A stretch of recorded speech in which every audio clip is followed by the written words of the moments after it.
it's easy to get caught up into earthly success, stats, accolades. People are going to remember you for how you treated them, how you carried yourself in the lunchroom, in the classroom, in the hallways. That will be your legacy, is your relationships and your character. What's up, people? Welcome to the Dear Young Athlete podcast, where we talk to athletes and coaches about their journeys and what advice they would give to a younger version of themselves. I'm your host, Jacob Thompson. You can call me JT. If you want to hear my story and why I do this podcast, that will be in episode number 1. But enough about me. Today, I have a very special guest. The man today on the podcast, he is a husband, he's a father, he is a former collegiate football player, he's a high school head coach. Above all that, he's a man of God. He's someone I've known for years and looked up to, and he actually coached me in high school, which we'll get into later. But it's definitely an honor to have him here. Without further ado, Aaron Moberg. Mobes, what's happening? How are you? So excited to get to chat with you a little bit here, and I'm pumped about this podcast, your vision, and the impact that I know you have already had, and that you're going to continue to have. So very excited. So, Mobes, you've been a college football player, you're a head coach, but where did it all begin for you? How did you fall in love with playing sports? Yeah, I think I was born with a love for sport. My parents, I don't remember, but when I was little, as a little 1-2-year-old crawling around, I was obsessed with any kind of ball. We had an unfinished basement growing up. That was my paradise. I played about any game you can think of down there, and so I always loved to be active and competing. Didn't matter what the sport we were playing. And then as I was the oldest of 5 kids with four boys, and our sister would tag along too, and we were constantly playing sports. And then we grew up with a family with 5 kids and 4 boys, and so every day was a new sport outside that we were getting after it in some way, competing, and so that's kind of where the love of sport started.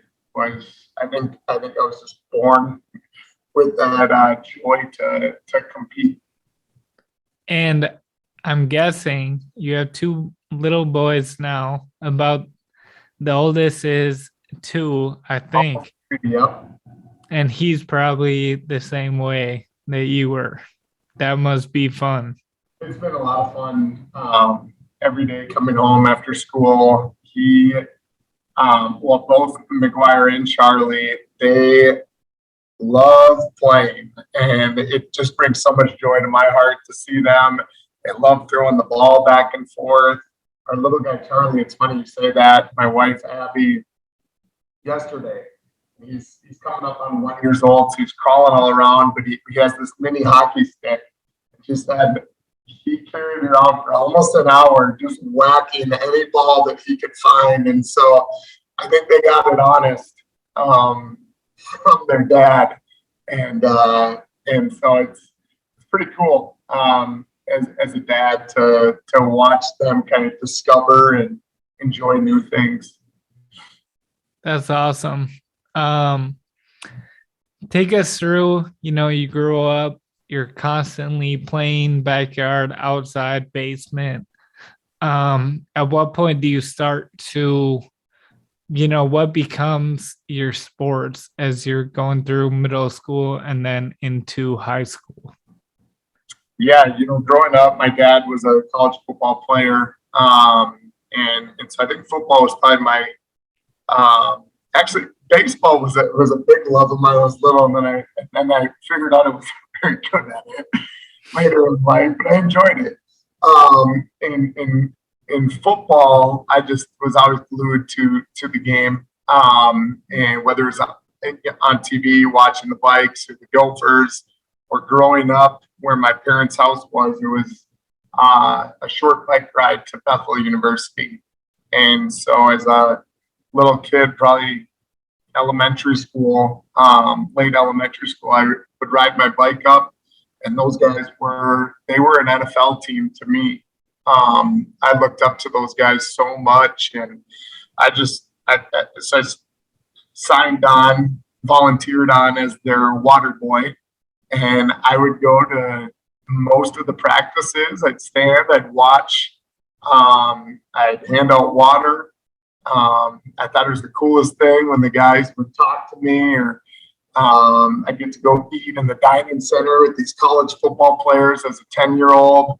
The coaching staff took me on like I was one of their own, and I'd go on road trips with the team, and I think that was a huge starting point for me in my passion for the game, and watching how these guys carried themselves. I think had a bigger influence. I don't even know at the time what an impact and an influence those guys who loved Jesus, and they were these big, tough, strong dudes, but they took enough time to kind of raise a little rugrat like me, and I know it had a huge impact on me. So from there, falling in love with the game, playing it all the way up until high school. And I thought Mounds View was like,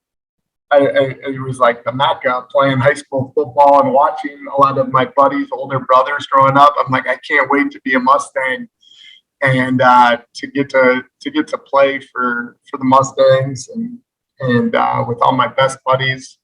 It was the best. It was, that's for those Friday nights, stepping on the field and running on the field, the crowd packed, and the memories we made.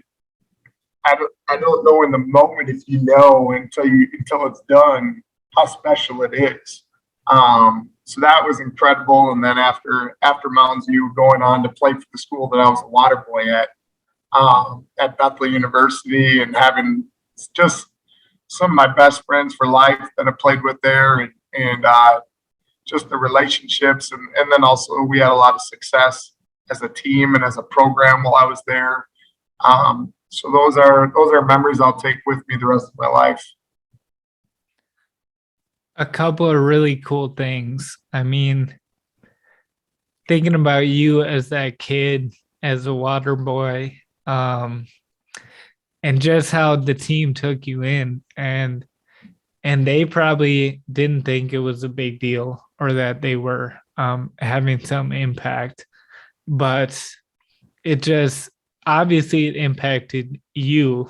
You went on to play there, you went on to become a coach.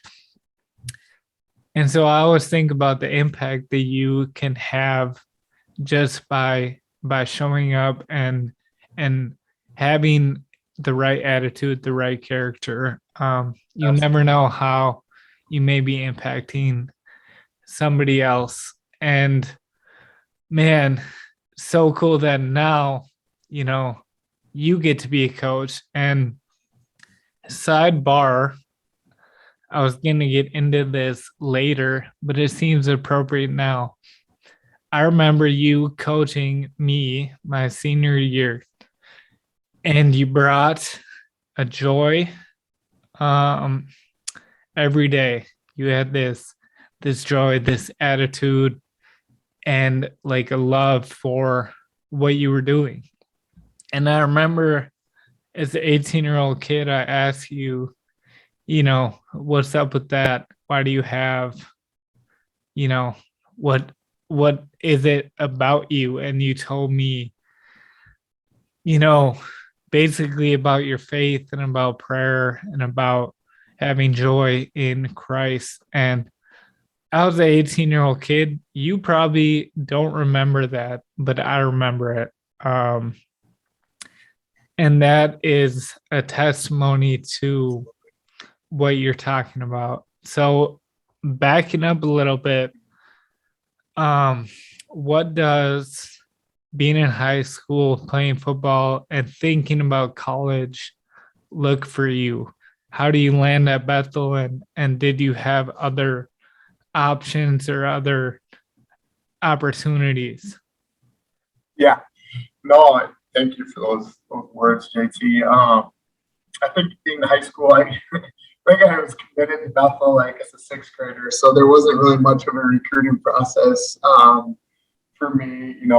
I heard from some other schools, but I knew that's where I wanted to be. So I didn't even take a visit anywhere else. I just knew I knew many of the coaches, and I knew some of the guys already there that were playing for the team as I got older, and so it was already set in stone. That's where my parents went, and many of my family members, and so recruiting was not. I looked at some of my guys, and it's a big decision where you're going to go to school, and it's not one to take lightly. And it's something that you need to pray over and really have some patience in the process. But for me, I never had to waver. I knew that was where I was meant to be. You signed to Bethel when you took your first water boy job. It was maybe you could unpack that a little bit for us. When guys are thinking about college, thinking about sports, but also college, what should they be thinking about? Yeah, I think the biggest thing that we try to tell our guys is it's got to be a good fit. If football was taken away, is that a place you want to be? Because as we know, like anything in life, it can be fragile, and an injury freshman year,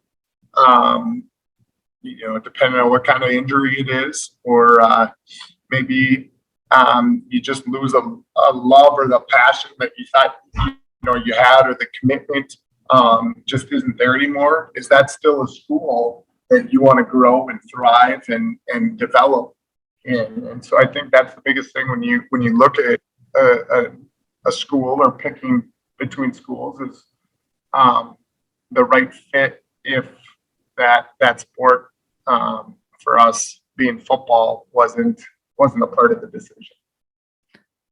That's a good word too, because even currently, I think in our culture and sports culture, people are so much driving, oh, you want to do all these tournaments and showcases and get to the best college and get recruited, and 1% of these kids are going pro. Yeah. Just if we're honest. So right. Picking a place that's going to be the best place for you holistically. Absolutely. That's a good word. So fall into the trap,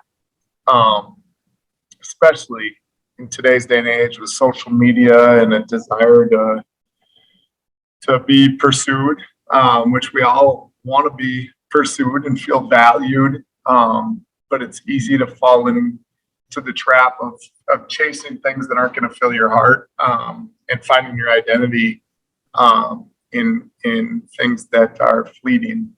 And so it's an important reminder for our kids that high you get off of maybe signing on with a school, it doesn't last and it doesn't fill you up. So it's hard to understand in the moment, but you kind of just got to trust that. And some kids do. And like all of us, we also fall into that trap too of finding our identity outside of things that matter. Man, it's a good word. So tell us just a little bit playing in college, relive the glory days for us a little bit. Are you playing, when do you crack the lineup? You said you played on some good teams. Was there a conference championship in there? What happened? Yeah, I was, again, very fortunate to be a part of some really special teams. I was fortunate freshman year. We were very, very strong. It was us and St. John's many years, and I was fortunate to be on the travel squad as a freshman and get to. No, in college, in high school, everybody goes, but in college, it's like, your top 50 or so guys that get to travel.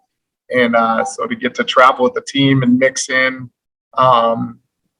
here and there, didn't have a significant role at all, just kind of in case, a few guys got injured, I was ready to get in there. And I remember our freshman year, last game of the year was at St. John's, and it's a game I'll never forget, especially a game that I never played in. But we were both undefeated. Winner was going to win the MIAC title, and St. John's coach was going for the all-time most wins in NCAA history for any level.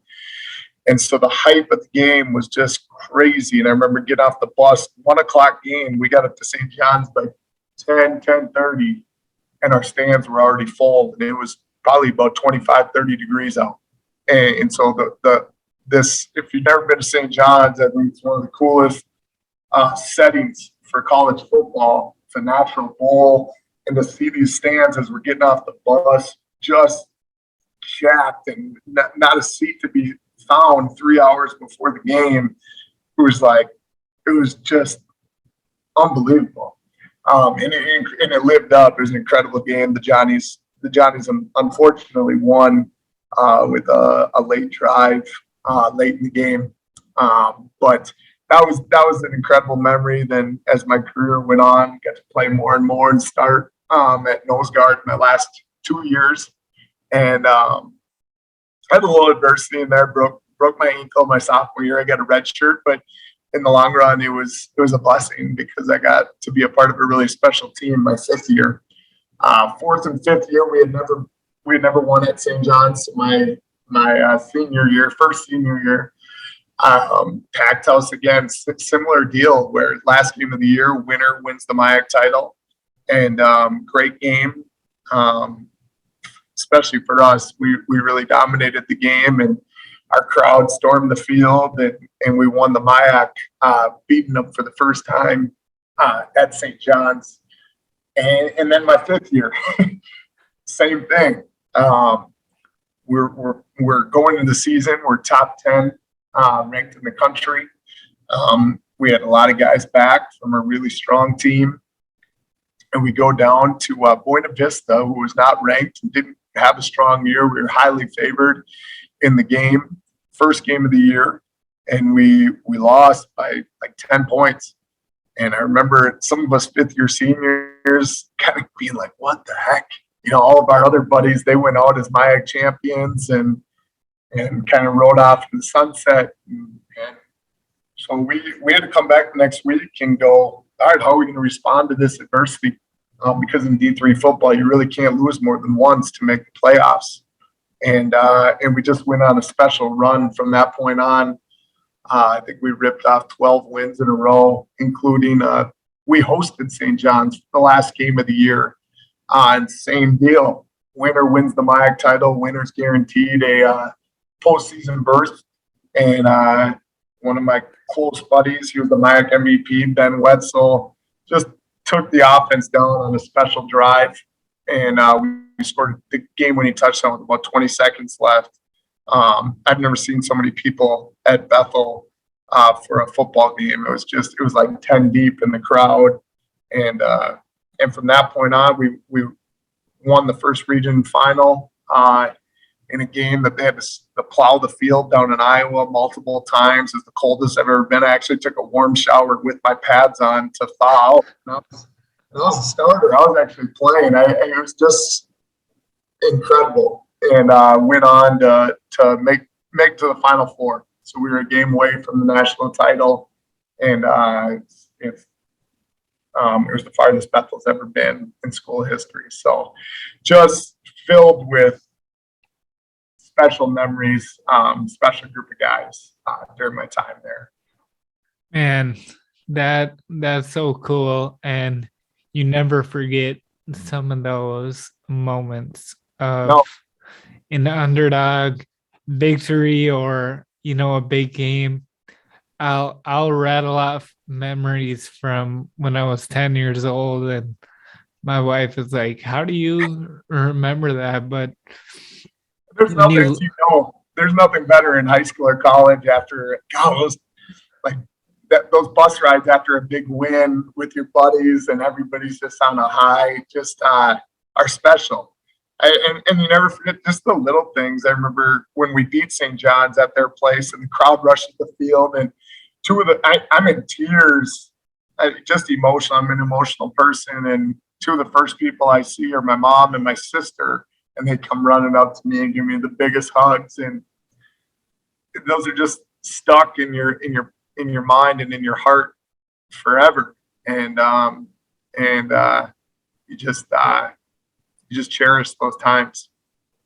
And so how then you finished college. What began your journey in coaching and why? Yeah, I knew I wanted to coach. And really from freshman year, high school, kind of looking at what I wanted to do. My uncle was a PE teacher and a coach. My dad had coached us kids all the way up, and I know he's one of my heroes, and just the impact he had on me and other coaches that have come along the way. Coach Galvin, who many of us know here at Mounds View, is a guy that I just have so much respect and love for, and so you have all these people along the way. The experience that I shared at Bethel with their coaches and the guys I was around as a water boy, and I just knew I had been impacted so greatly that I knew I one day wanted to be a part of that and hopefully have an influence and an impact with that platform. And so I going into Bethel again, I knew I loved competing, and I knew having been around my uncle and actually followed him a few times as a PE teacher, I'm like, I want to do that for the rest of my life. And then seeing Coach Galvin as a PE teacher here, and just the influence you get to have as a teacher and as a coach. So that was an easy call for me too, that I knew I wanted to get into it. So after Bethel, I knew I wanted to coach football. That was for sure. The other sport I played in high school was hockey, and didn't ever really think that I would coach hockey. But my uncle was a head girls hockey coach, and we were sitting at my grandma's, and my grandma made a comment like, you should go coach with Uncle David. And he had a spot on his staff. And so I went and coached with him, and just didn't know I could have so much fun, especially I never thought I would be coaching girls. And from there, went on to become Mounds View's girls head hockey coach, and had a pretty special run as the head hockey coach here at Mounds View. And for a while, I thought that was what I was going to do, along with being an assistant football coach, until the head football job became an opportunity that I couldn't pass up here at Mounds View. So that kind of is a quick version of after college. So you played nose guard, and you get the job coaching Dbacks. So yeah, that makes sense of that. I did a lot of YouTube videos learning how to become a defensive back, because I had never messed around with. I was 260 pounds in college and had no business covering anybody. So it was great for me, though. It got me out of my comfort zone into an area that I had to grow and learn, and gave me a new perspective on the game in terms of X's and O's. And so I was really grateful that Coach Galvin was willing to take a chance on me coaching Dbacks, and And I'm sure some of those guys are like, this guy's a lineman trying to teach me how to cover. Come on, you go try it. But it was we had some pretty awesome teams when I was coaching under Coach Calvin, and it was a great experience for me. A cool thing in all that, and what I try and pass on to young people, your first coaching jobs came from the high school that you grew up at, the people that knew you, and it was the same for me in my life. And what I try and communicate to young people is like, the way you show up and the person that you are is important for your whole life. The attitude you have, because you never know when your football coach now someday is going to hire you. And you shouldn't try to have the right attitude and character selfishly thinking about the future, but it's more about, it's not like you wait to become an adult and then you develop your attitude. It's right now. It's every day, every season of life. You never know who is gonna open a door for you someday or not because of how you are. I couldn't agree more. We had a event for our boys' moms this last weekend. It was mom's appreciation breakfast for our football moms, and we give breakfast and I speak about our program. And one of the things I talk about is, our program is, we're developing men to be great dads and husbands and men of the community. You can't flip that switch. It's very challenging to flip that switch, and decide, I'm going to be a man of character when I'm 24, 25, and I'm going to have fun now and just do my thing. And just, it doesn't work well going that route, and so if you are making decisions and doing hard things and being disciplined and choosing to be men of character now, and your wife is going to thank you and be so grateful that you were thinking about her when you were 16, 17, 18.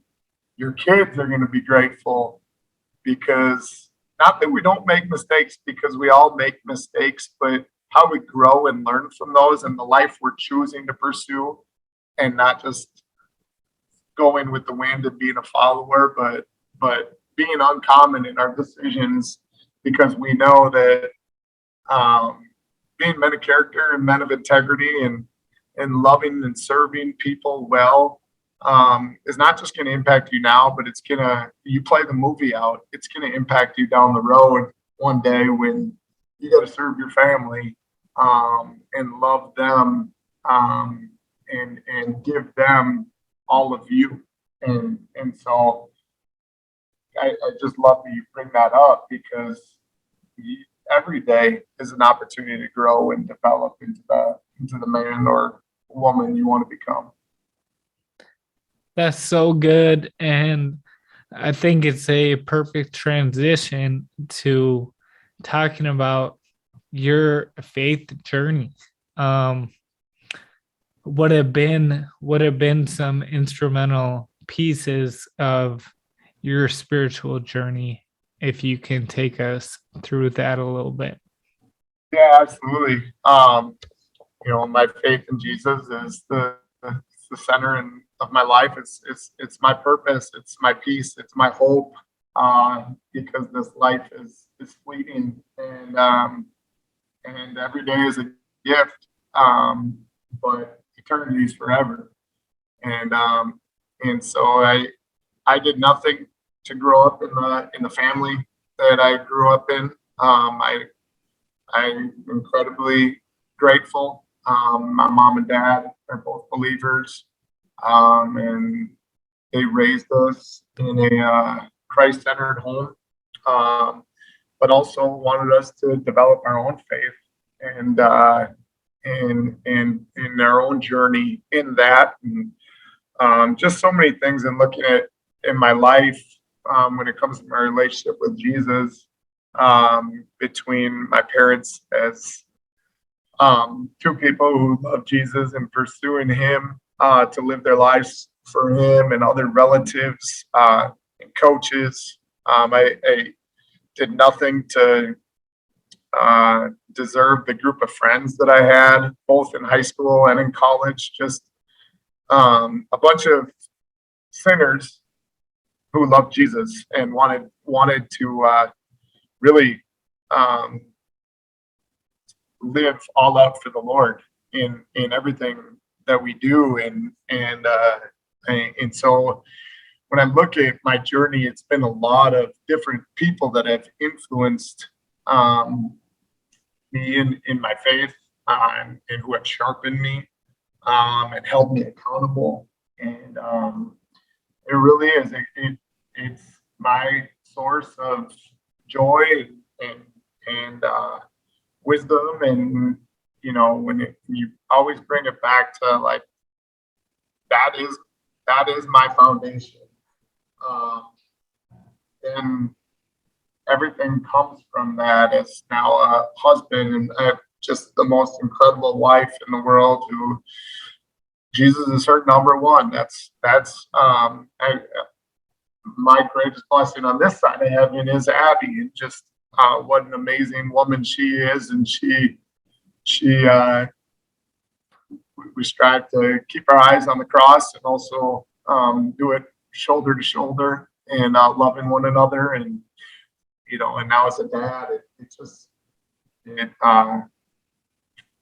had a huge influence also on my faith. I think, like, just the way Jesus designed us, and the Lord designed us to be in relationships, and to raise our own children, and coming out of Easter here. And there's a song about how God has to turn his face away when Jesus is on the cross, and that's his boy.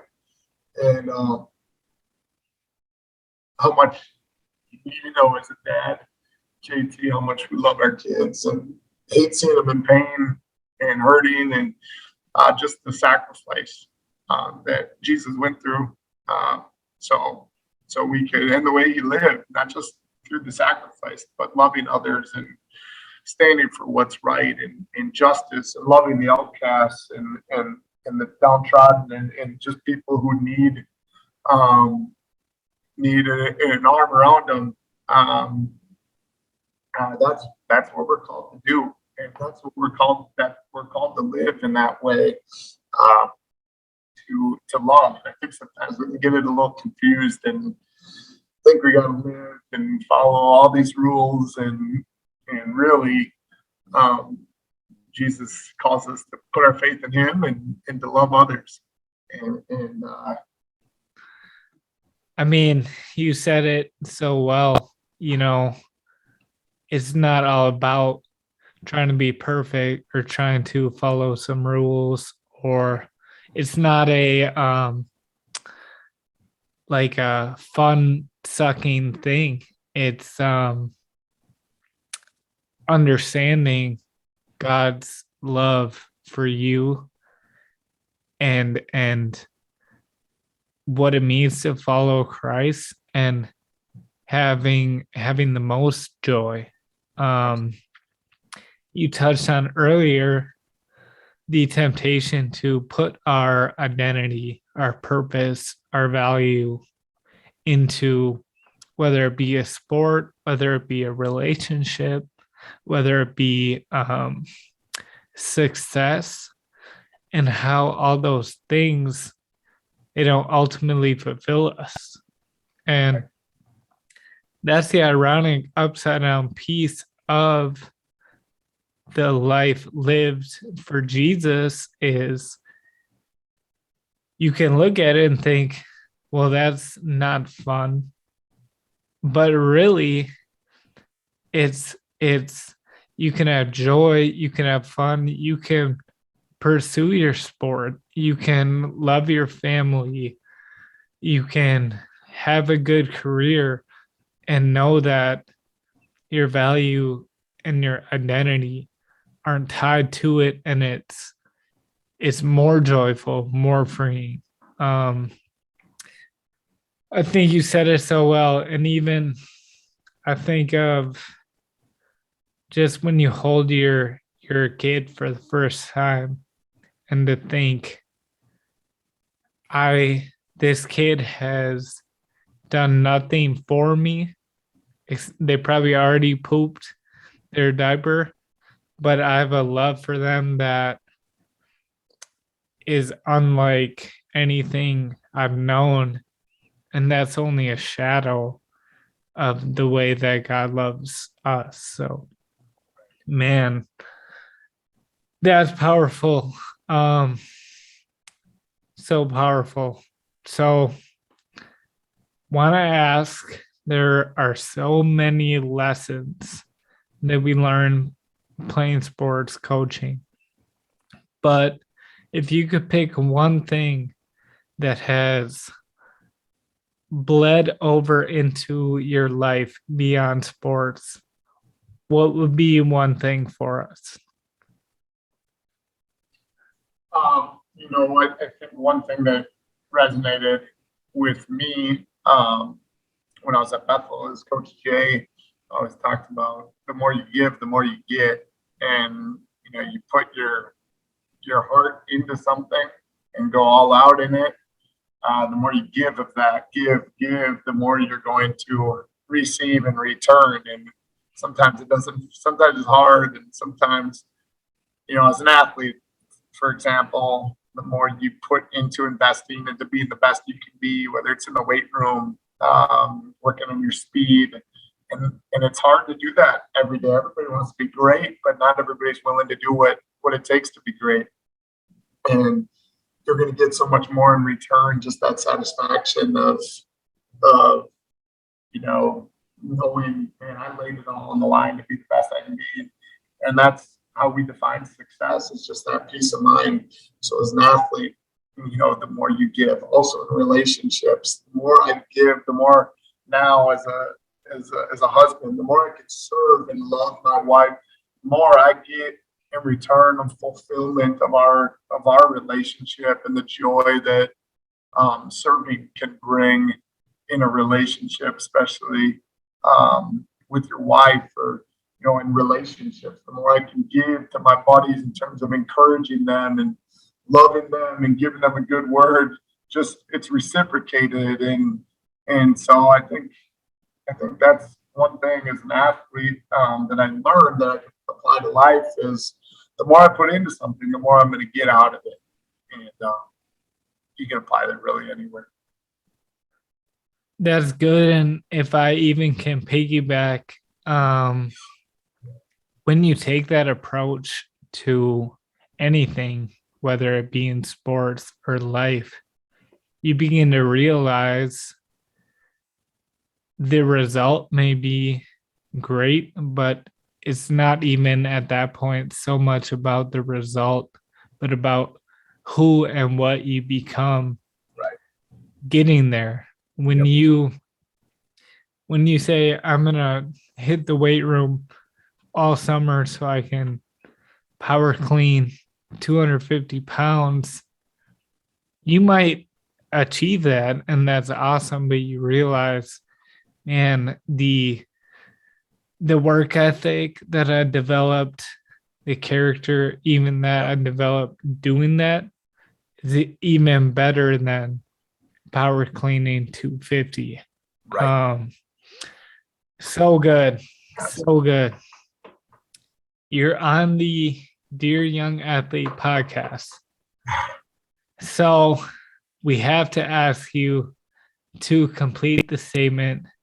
Dear Young Athlete, what do you want to say to your players, to the younger version of you? Go for it. Yeah, I would say, dear young athlete, life is all about relationships. For us, we share that common foundation in Christ. But the Lord designed us for relationships and to love people. And it's easy to get caught up into earthly success, stats, accolades. People are going to remember you for how you treated them, how you carried yourself in the lunchroom, in the classroom, in the hallways. That will be your legacy, is your relationships and your character. And as much as we all love sports, and we love to win and have success, we talked a little bit about that at Bethel.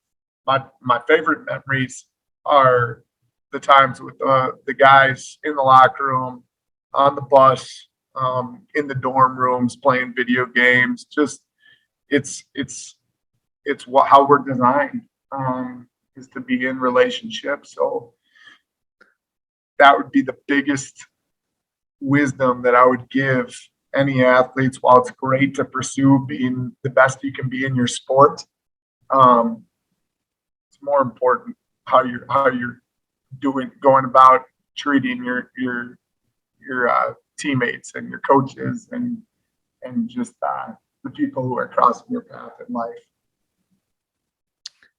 Amen. Amen. Well, I'll just say, seeing you coach and be in the community and knowing who you are and now seeing you with your two boys, you're somebody that I look up to and definitely an inspiration for me. So to have you here on the podcast is a real honor. And, I know anyone who will take the time to listen to this, it will be impactful and powerful. So any final words from you? Oh man, I love you, man. I really appreciate you and just who you are, and you are living out how Jesus calls us to live, by shining your light daily, and having an impact on everyone, and using your gifts. You got incredible gifts, man, and you're choosing to use them. And so I'm just grateful to call you a friend, and I'm excited to see where this podcast is going to go, because I know anybody who gets a chance to listen to you is going to be impacted. So it's been a joy. Well, thank you. And that's Dear Young Athlete. We'll see you in the next episode. Hey, thank you so much for listening to the Dear Young Athlete podcast. Make sure you check out our website linked in the description and find out how you could bring Dear Young Athlete to your team or your group. Check out our merchandise and use code all caps DYA20 and take 20% off your first order. Also, consider partnering with us on Patreon. You'll get regular discounts, you'll get exclusive content, and you'll be supporting a great movement. Wherever you're listening, make sure you follow and leave us a review. It really helps the algorithm and helps this podcast reach more people. Thank you so much, and we'll see you in the next episode. Peace.